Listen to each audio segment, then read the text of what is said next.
Welcome everybody who's tuned into the replay here. We are just warming up the room. We're going to get started here in about 2 minutes. Listen, my name's Christopher, and so I've got a bunch of Chris's on my team, but Christopher was just a pain in the ass. Mhm. It's just one extra syllable too long for some reason, and so I was like, let's just go. Let's keep it easy. And so now Right. everybody calls me Miami. So There you go. That's much easier. yeah, exactly. Awesome. So Baja, Mexico, and Austin, Texas, right now. At least That's right. we're on the dry side of everything that's out there. A lot of Totally. Ida storms and stuff like that going out there. Hope everybody tuning in is doing well.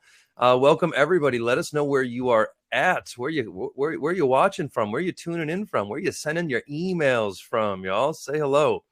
We've got Baja, California, and Mr. William Balance here.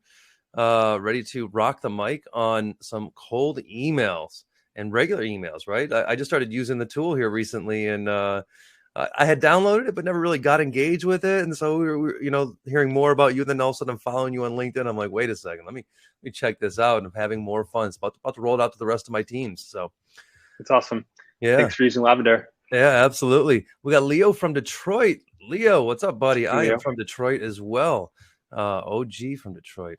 Hey, y'all, tune in from NC. Well, hey, there you go, William. They covered our hometowns there, I think. That's right.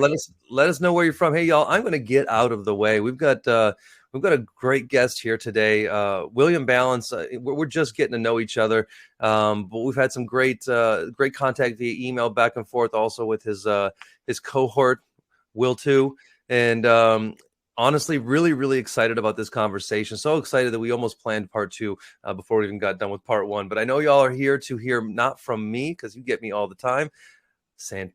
Michael Santana from Austin, Texas. Welcome. Like it. We are going to let my man William Balance rock the mic here. William, thank you so much for being here, and tell us a little bit about you real quick, so the audience knows who you are, and then go ahead and do what you do. Sure. So my name is William Balance. I'm co-founder and CEO of a company called Lavender. Lavender is an AI-driven email assistant that helps sellers write better sales emails faster. Before doing that, I was a seller myself, working in early stage software sales and as a full cycle sales rep, as well as a sales manager. So I've experienced this problem that we're solving from a few different angles. And now we make it really easy for sales reps to send better emails that have a higher percent chance based on the data of getting a positive reply. And in today's presentation, I'll share some of those insights that we've learned from analyzing millions of sales emails and what's working for our users. Awesome, William. Hey, we really appreciate you being here. And listen, this is what we do at the National Association of Sales Professionals. We bring in the best. So I'm going to let the best take it away. William, go for it, man. Thank you so much. I'm going to shut my camera off until I got something to chime in about, all right? Sounds great. Good seeing you. Good to see you. So today we're going to learn a little bit about how decision makers go through their inbox and how you can use that insight to help optimize for replies. So a loose agenda based on time is we're going to talk about how your prospects are viewing their email, what you can do from a formatting standpoint to actually boost your reply rate really quickly. If you're trying to personalize your emails, how to do personalization that's relevant, but also do that efficiently. And then how to follow up with emails in a way that builds credibility with your buyer. So to frame this entire conversation, I want you to keep 3 seconds in your mind. 3 seconds is how long it takes a prospect to decide if they're going to delete your email. If you don't convince them within that first 3 seconds to read your email, you're not going to get a reply because they're not going to read it. So the first part of this presentation is how do your prospects manage their actual inbox? It's likely a lot different than how you manage yours as a seller. Since COVID, the amount of emails that have gone up for salespeople is up by 20%. So there's a lot of competition in the inbox. You're competing with a lot of additional sales emails just because everyone's moved to remote. With that, the replies are down by almost 10%. This is data from a RevOps company called Clary. So how a seller experiences their inbox, and I've been in that seat before, you get an email in your inbox and you're like excited. It's a hot lead, you want to reply, but your prospects are not the same way. They're getting lots of emails from sellers, from their team, from their boss, from their subordinates, whoever it may be. They have a lot of emails. So when they're looking at their email, it's not as exciting as when you get an inbound email from a prospect. They're looking at it as a to-do list. So when you send an email to them, they're not seeing it as a hot opportunity. They're seeing it as, I've got more work to do. So you got to think about how they're experiencing that inbox and have empathy for that. They don't want these sales emails. Again, it's more work, it's noise, it's clutter, but they all have problems. They do want those to be solved. So they are receptive to sellers. It's why we're in this business. But you got to get that point across in a really clear, concise, and engaging way, and do it within those first 3 seconds. If you get past that first 3 seconds, you then have 14 seconds to actually get them to read, understand, and retain the information. What we're finding after analyzing millions of sales emails is that the best chance of getting a positive reply in your sales email is if your email takes under 14 seconds to read. If it takes over 30 seconds to read, your chance of getting a reply starts to plummet. And a lot of sellers are writing emails that take 45 seconds to read, a minute to read. So you've got to get that down. And we'll go through some of that as we progress through the presentation. Again, under 14 seconds, duplicate slide. Another thing that's important about how your buyer is managed. Real quick, William, I'm sorry. I'm not jumping in a lot because I'm taking a lot of notes. Just want to make sure everybody else has got these notes going too. So, dude, this is fire already. Thank you, buddy. Great. Another thing to keep in mind about your buyer is how they're viewing your email. A sales rep is likely sitting at their computer and writing their email in Gmail or Outreach or SalesLoft or where have you, or on LinkedIn if they're doing an in-mail. But your buyer is 8 times more likely to actually open their email on their phone. The situation is, especially with COVID, they're at their computer, they're in Zoom meetings like this, and they get a notification on their phone and they check it really quickly. And they decide, do I engage right now? Do I delete it? Do I ignore it? Do I come back later? So you got to be optimized for this mobile experience. Also, the watch. They're getting a notification on their watch. They check it. Does that subject line or that first sentence engage me enough to actually address this now, or will it get buried in my inbox? This is a comparison using a tool in Lavender called Mobile Preview of what an email looks like in a Gmail Compose window compared to a phone. The rule of thumb here is that every single line on the computer will spill into 2 lines on the phone. So it looks to be a simple 1.5 or 2-line intro on the computer becomes a block of text on the phone. So if your email's too long, it makes them have to scroll. It looks like homework. It's much harder for them to quickly scan the email. The reality is your buyers are not reading your email word by word or line by line. They look at it really quickly and they see, does this look like something I need to engage with? Or does it look like every other spam email that I receive and I've ignored in the past? So they're mentally filtering and blocking your email compared to what they've received in the past. So the way to make it through that filter is to write an email that's easy to scan, easy to understand the point, and easy to remember really, really quickly.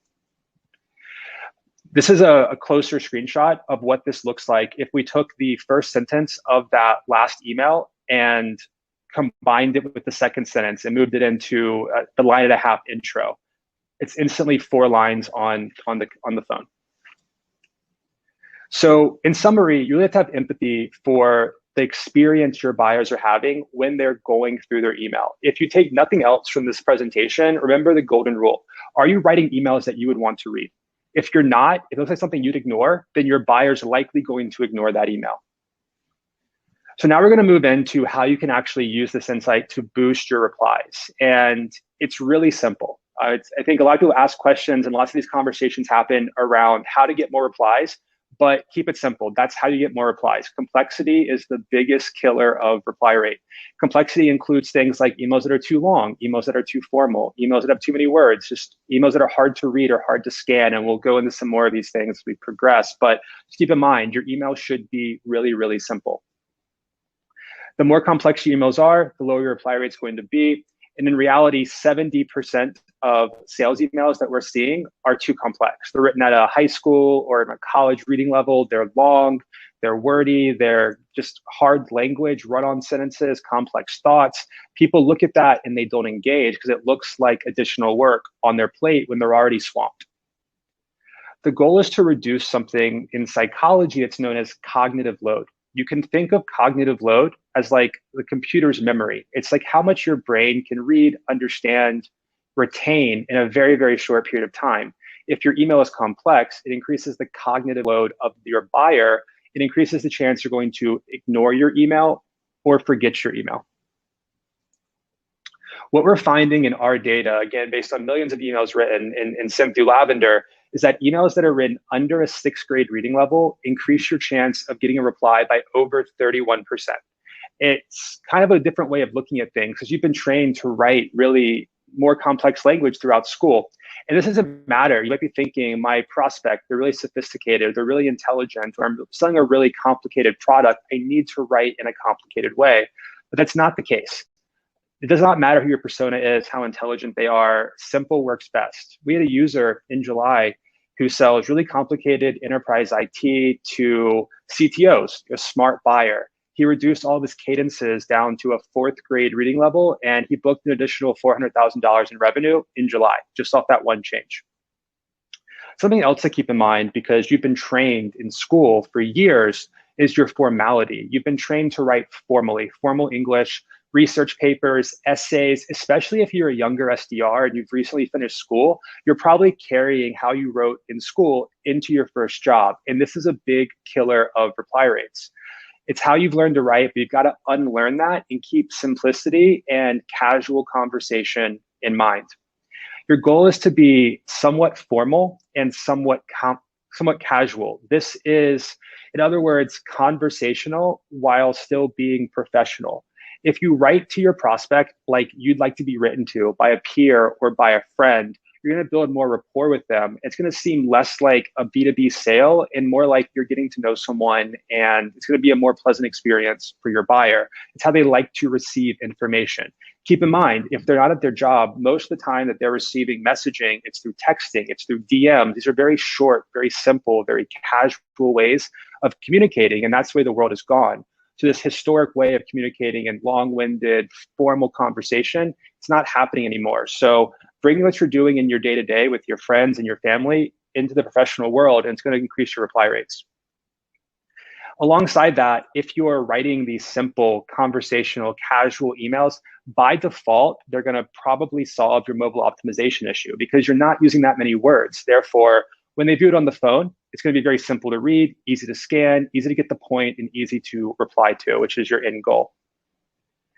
Another way to increase replies is just to write more concisely. I mentioned earlier that the best emails that we're seeing take under 14 seconds to read. That's about 50 words, a little bit less than 50 words. So whenever your email goes above 50 words, you start to decrease your reply chance, especially if it's a first touch cold email. Now, if they're engaging with you, they're asking questions, and obviously you can have a longer email to address their concerns or maybe get on the phone.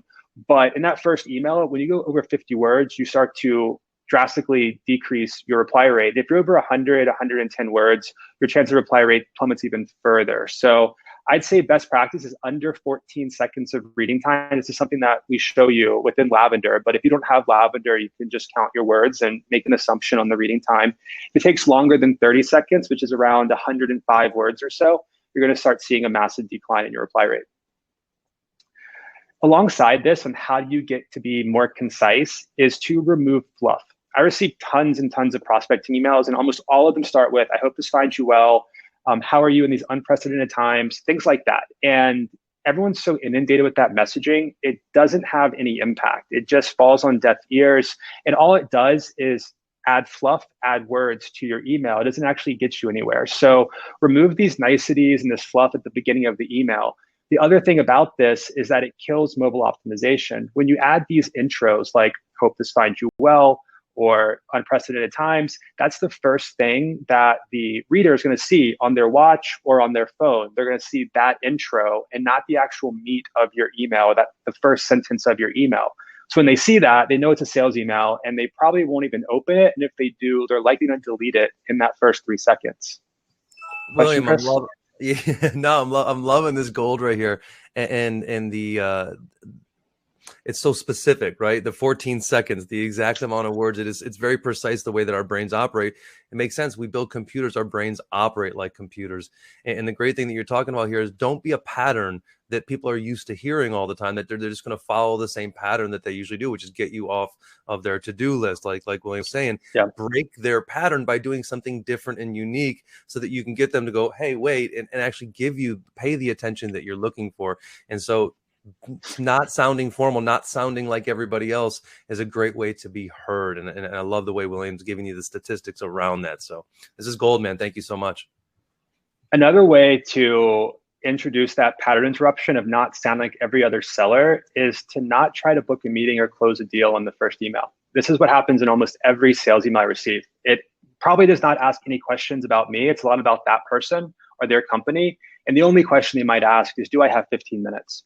I don't. And most of your buyers don't. They have partnership meetings, they have one-on-ones with their team, they've got meetings with their boss or whoever else. Their calendar is full. And they don't have 15 minutes for some random person who sent them a cadenced email out of Sales Loft or Outreach, along with the other 50 people that emailed them almost the exact same language today.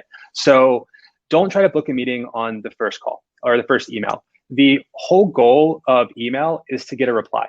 If you get a reply to the email, then all the other things that you're trying to do, book a meeting, close a deal, get on the phone, it's going to come after getting a reply and getting a conversation started. A lot of sales reps will ask us, what should my CTA be? Should I ask if they have time on the calendar? Should I send them a calendar link? The answer to that is don't send them a calendar link in a first email. It's going to kill your reply rate.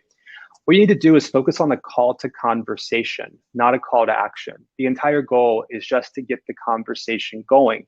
That may not include pitching your product in the first email, and I'll talk more about that in a second. The whole goal is just get a reply. After that, the rest comes naturally. You're building rapport, you're getting a conversation going. In these emails, don't talk too much about yourself. It needs to be focused on your buyer. We have an I to U ratio in Lavender to track this. And if you've read Dale Carnegie, How to Win Friends, Influence People, talk more about the other person than yourself. They're important to themselves. You're not important to them. So get inside their mind of how they're thinking through their world, what's important to them. They're important to themselves, their company's important to themselves, and their pain points and their problems are important to them. What your company does is not immediately important unless it's addressing the things that is important to them. So how do you get a conversation going? It's pretty simple. Just ask a question. Not a basic question like, do I have 15 minutes, but a question that actually gets me to reply or makes me want to reply. A framework I like to use for this on a first touch email is a sentence that shows some lightweight personalization that I know something about them. If your company makes you do cadenced emails in the beginning, this might be a more general personalized line based on their industry or their persona. Personally, I came from a world of sales, pre-outreach, pre-sales loft. I was required 100 dials a day and 50 emails a day, and I had to do all these personal emails. So when people complain about personalization at scale, it kind of doesn't resonate with me because I had to do it and I've done it. And I know you're able to do personalization at scale in one-to-one emails. So ideally, you can find a point of personalization specific to that prospect. But if you can't, many times industry or persona-based personalization will be relevant.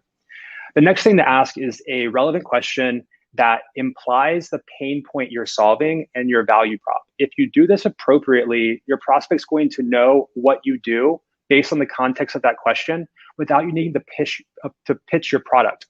The question should be easy to reply to, like a yes or no answer. One of the best emails I received was actually a multiple choice question. And I responded, he said, respond A, B, or C. And I felt inclined to respond, and I did, and it got the conversation going.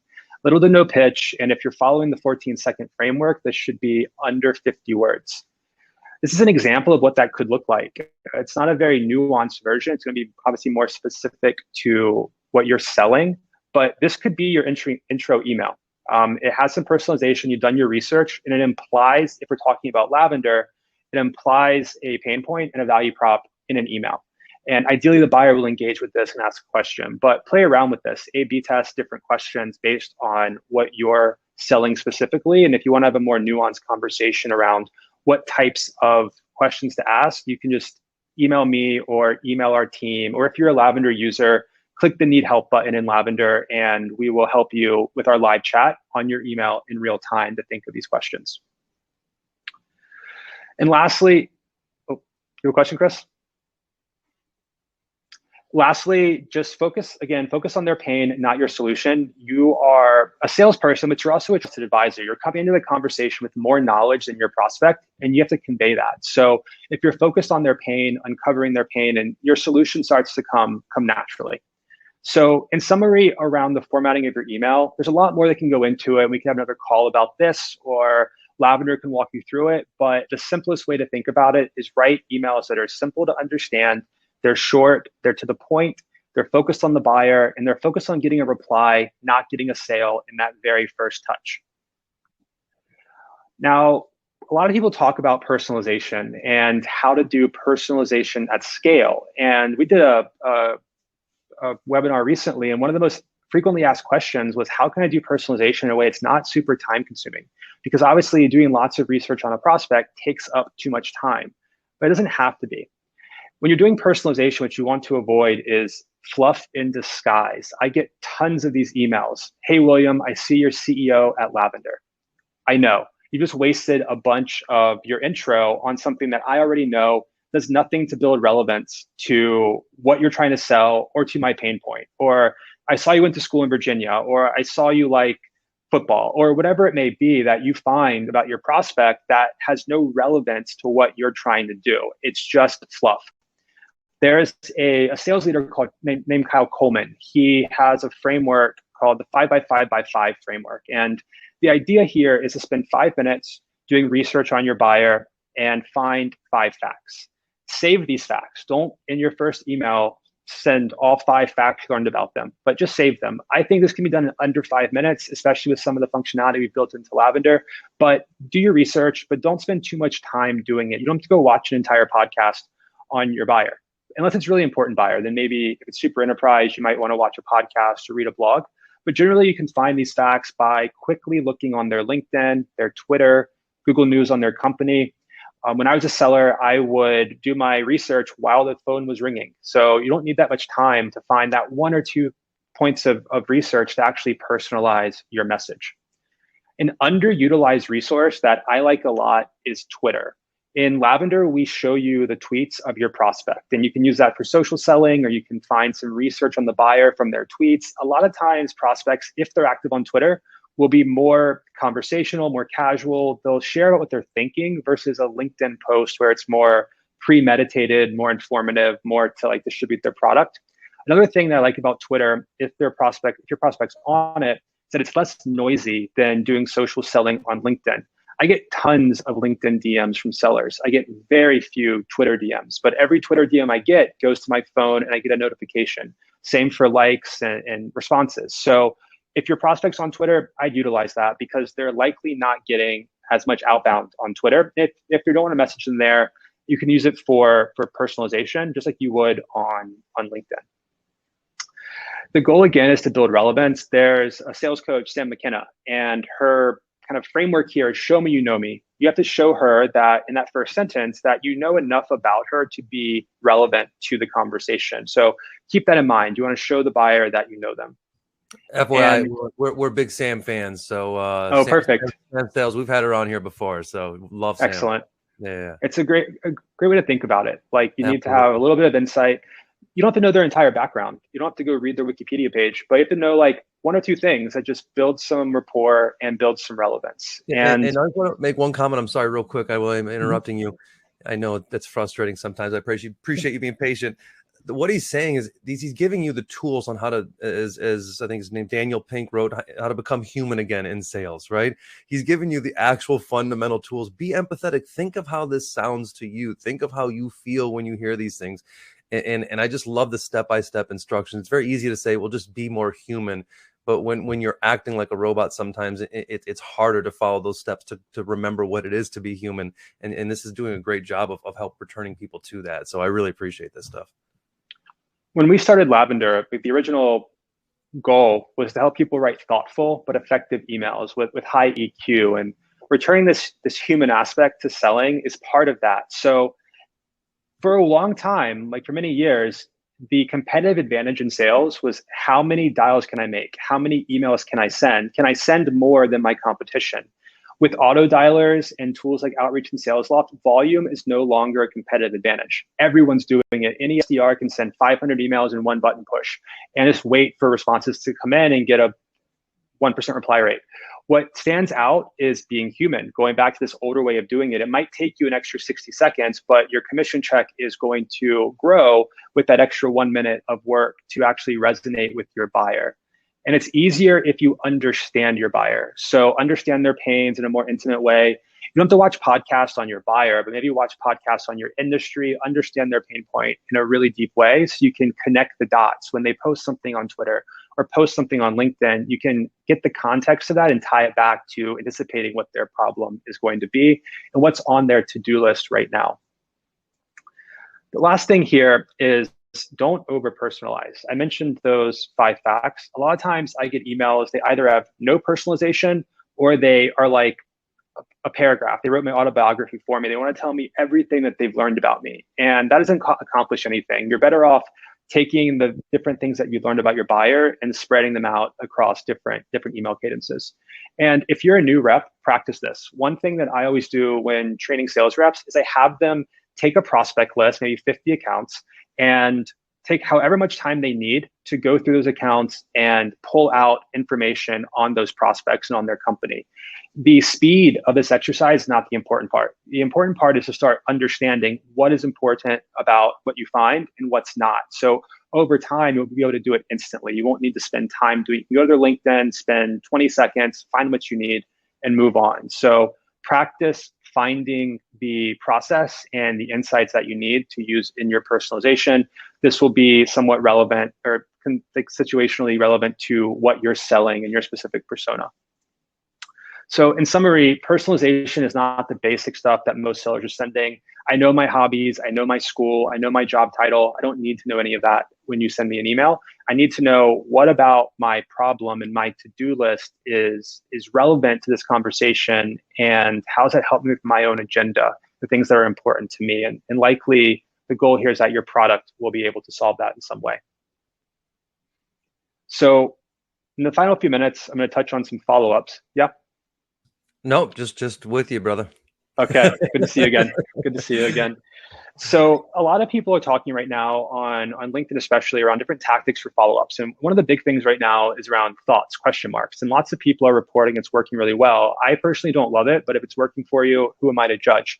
But I think that it's going to become saturated. Whenever the latest sales influencer starts to post tactics or frameworks or copy, every seller starts to use it. And then the prospects become inundated with the same messaging and it loses its effectiveness.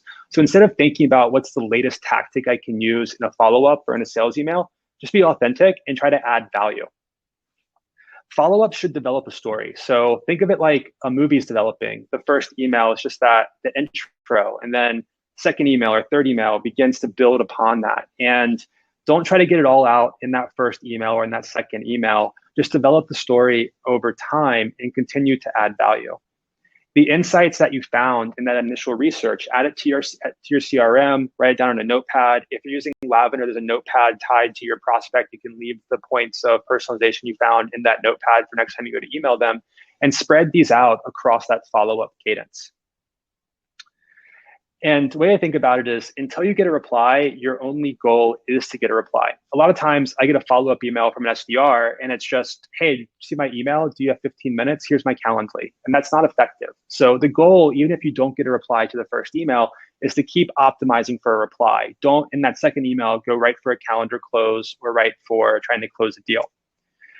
A lot of times the buyers see your emails and they might ignore you. It could be that they don't like the product. It could just be that they're busy. Keep in mind, just like yourself, they're busy. They've got families, they've got a life, they've got friends, they've got other priorities in their job that are higher priority than buying your product. So be more empathetic to that.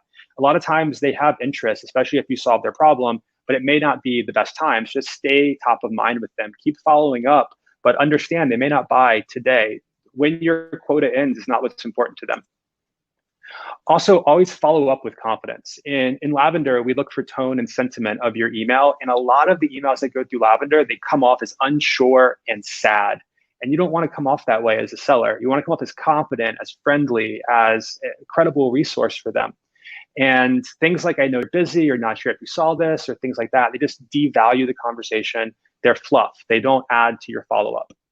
You're a trusted advisor and you want to keep building credibility with them. Even if they're not buying your product or scheduling a meeting today, continue to add value.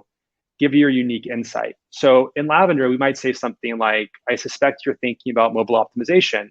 we just found out that emails are deleted within 3 seconds. It's a unique insight that you might have. You can use this to follow up to your buyer.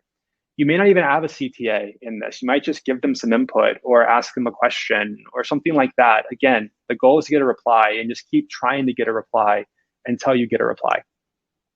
And if they're not responding, but they're still seeing your emails, you can use this as a way to build trust. Over time, they associate you as the seller and your brand with whatever problem that you're trying to solve. So even if they're not responding to you, but they're seeing your content, whether it be on LinkedIn or through email, it keeps you top of mind, so that if in the future they have this problem and it's a more immediate buying decision, your brand's top of mind. The worst thing to do is to follow up, then stop following up, and then some other seller selling a similar product comes in and they get them at that right time. So you want to always stay top of mind with the buyer. A lot of times that the email sequences that sellers send out for follow-ups, they're too spread out. I think of it more as, how do you not be forgotten versus be rude? There's a sales influencer, Justin Michael, who's an advisor of ours, and he talks about like same day follow-ups, next day follow-ups, this really quick follow-up cadence. Thinking it more like high intensity interval training and not a marathon. So you can do follow-ups back to back, day after day, and then keep following up, but not just following up saying thoughts or bumping this top of your inbox, following up with value, building credibility, developing your dialogue and your story. And if they keep not responding, then start to taper that off and keep them in a more generalized follow-up cadence over time that peppers that information over time. Love this. We're big Justin Michael fans too, man. Sales. Oh, great. All of us. Yeah, you're dropping the right names over here. I think that's I think that's where I found you. Is I think I saw Justin Michael you had a quote of him on one of your platforms or something you did, and that's what attracted me to reach out to y'all. So Justin's the best in the game as far as I'm concerned. So it's a good name to have in there. Justin called Lavender his new secret weapon for writing great sales emails for his book, exactly when I signed up. Yep, that's exactly when I signed up for y'all. And today is the exact day I signed up for the upgraded version after hearing half of what you talked about already. Thank you. Appreciate it. So we're coming up on the end of the call. So I want to end with something that a lot of sellers do that I don't think adds effectiveness in a follow-up, and that's including case studies and irrelevant logos. So most likely, if you include a case study, your buyer's not going to read it. They might scan it, but most likely they won't ever click on it. So you could just be filling up space. And the worst thing to do is to include a case study or even a list of logos that are not relevant. If you are selling to a SMB and you give them the logo of your biggest client or a case study of an enterprise account, it's not going to seem relevant to them. It's going to seem like way out of their league. So if you're sending logos and case studies in your follow-ups, try to focus on something that's really specific to that prospect, like a competitor or someone that's really adjacent to what they're doing. Just throwing out your biggest logos is not going to actually do anything for them. They're not going to care. So be careful with that. It's a very common mistake I see a lot of reps make. So in summary on follow-ups should always build value and credibility. There's a framework that I learned when I got started in selling. My first sales manager taught me, called VITO to VITO. It stands for very important top officer to very important top officer. And the idea is, even though if you're like a 21-year-old SDR selling to a CEO, think or behave as if you are that CEO. How do they communicate? How do they think through their email? How do they want to be communicated to? What's important to them? And think through that framework when you're doing your messaging and structuring your follow-up sequences. So in summary of this conversation, I think the best way to think about just sales emails in general and how your buyer experiences their inbox is to have empathy for what's going on in their life. Their inbox is noisy. Most sellers' inboxes are not noisy. They send a lot of emails outbound, but they don't get a lot of emails inbound, where your buyers are the reverse. They want solutions to their problem, and they need to have an email that's really easy to read, understand, and make a decision on if they're going to respond and engage with you. Be relevant in your personalization. When you follow up, build your credibility as this advisor, as this point of a resource for their problem, add value, and always keep in mind, have a conversation. The call to conversation in sales email is greater than the call to action.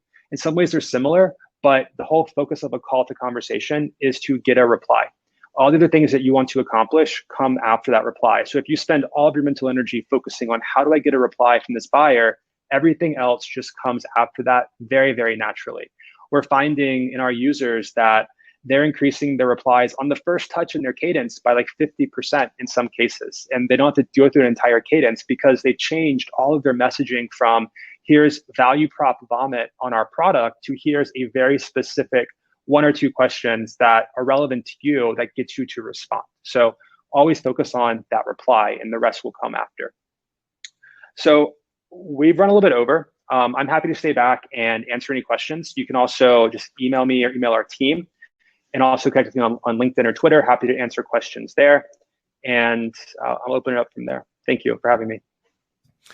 Man, this was awesome. Absolutely awesome. I don't know about y'all, but I took a lot of notes. We definitely got some questions. I'm going to go through a couple of these questions here. One question was from John.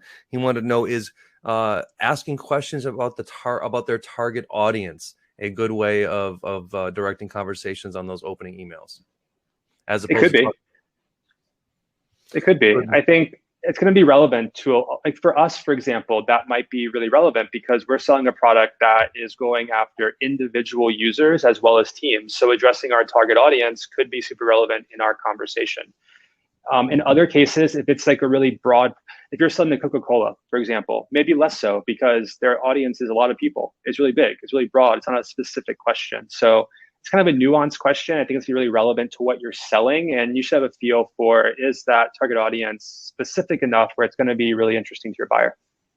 Love it. Michael says, is it best to have all follow-ups on the same email thread? Yes, I think in general, yes. But if you're not getting replies, because it's going to be weird, right? If you get a bunch of follow-ups in separate emails, just think of how you'd receive that email and look at it. It'd be kind of odd. However, if you've sent a bunch of emails and follow-ups in the same thread and they're not responding, then switch it up and start a new conversation, maybe a new topic. Maybe that first thread was really isolating a specific value prop that you sell and it didn't resonate perhaps. So then do a new thread after a few follow-ups and focus on a different part of your value prop that might resonate better. So I'd play around with it, but I think it's a blend, but don't do a lot of separate threads, at least in the beginning. I'd do that a little bit later.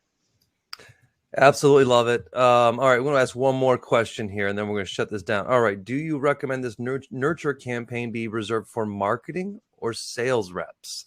Interesting question. What we find, talk to a lot of companies, what we find is sales teams that have marketing write their emails have the lowest response rates across the board. So I would... Can you say that again? Sales teams we talk to that have marketing write their emails tend to have the lowest response rates. The reason why is marketing writes emails like newsletters. They write emails that are long, a little bit wordy. They're all about their product, not about the buyer. So that ultimately lowers reply rates. I think the exception here is if you've run a follow-up sequence as a sales rep and you're just getting nothing, then it might make sense to put them over into a marketing cadence. It's more of a touch point with value from marketing. But as a seller, that's not what you should be doing. You should be focusing on your sales follow-ups. And the more like long tail follow-up campaign might come from a marketing sequence. I love it. I love it. All right, y'all. Listen, you've got William's email there. You've got amazing support over at Lavender to answer some of these questions for you. You got his LinkedIn. You got all the tools to get back. And I think, you know what, William, this was so great. We're going to have William back again in October. There might be another version of William that comes on this one as well. They got another Will over there that I hear is pretty spectacular as well. But I don't know how we could top this. This was just great content, William. We really appreciate you, man. Yeah, if you don't mind, I want to answer one question that I've seen. It's a problem I see a lot of reps have. So yes. Clayton Dewberry asked, what is your signature in a cold email? Mine's a little basic. Mine's just CEO at Lavender. But I think the answer to this question is not to include a Calendly link in your signature. A lot of sales reps do that. And we're finding that's lowering your chance of actually getting a meeting booked. Yeah, every now and then you might get a meeting booked through it and you're going to be like, huge win. But more often than not, it's not going to get a click. And it's not how an executive is experiencing inboxes. So like, I'm not putting a Calendly link in my signature. The CEO of Coke is probably not doing that. Like your buyer's probably not doing that. So when they see that, you're not looking like a peer to them. You're looking like a sales rep that they've ignored in the past, and they're probably going to ignore again. So I'd avoid calendar links in your signature. Oh, how many of y'all out there during this conversation were like, oh man, I can't believe I did that the other day, or I'm gonna have to change that real quick. And a lot of times your company is going to require you to do it. They have brand formatting, and you can't can't prevent that, but the data does show that it does actually hurt you more than help you. Gold, gold, y'all. All right, everybody on this who registered for this webinar will definitely be getting another email letting you know when part 2 of this comes up. Are there any other questions in there, William, that you feel called to answer right now? Let me see. I think we're good. I think someone. Oh, there we go. Ricky Myers asked about HTML in the body of the email. I'd avoid it. It increases your chance of landing in spam. So there's too many images. We find that we have a feature in Labner that you can add GIFs into your email, and one of them tends to increase reply rate if you have GIFs. But if your buyer tends to be on Outlook or Microsoft Exchange emails, HTML and images increase your chance of landing in spam even more than G Suite. So I'd avoid HTML in your email at all costs. Well, there we go. One more last piece of gold. William, thank you so much for being here. Y'all know what to do. Make sure that you sign up. If you're not already a member of NASP, make sure that you sign up for our free membership. We get great content like this every single week, and we're growing a lot more of it. So if you haven't already, set up a call with an advisor here. We've got some great opportunities, some more resources for you. And if you'd like to know what other tools we have and where to find them, we can always support you doing that. Make sure you follow up with William, and make sure you try Lavender, y'all. The numbers speak for themselves. And look, this doesn't happen overnight. You don't just change your habits overnight and all of a sudden start doing things different. So give yourself some grace and love, and get a tool to help support you in making these changes. And I think that's exactly what Lavender is. So love it. Making sales human again, William. Thanks so much for being here. And we'll see y'all again very soon. Thanks, everyone. Bye.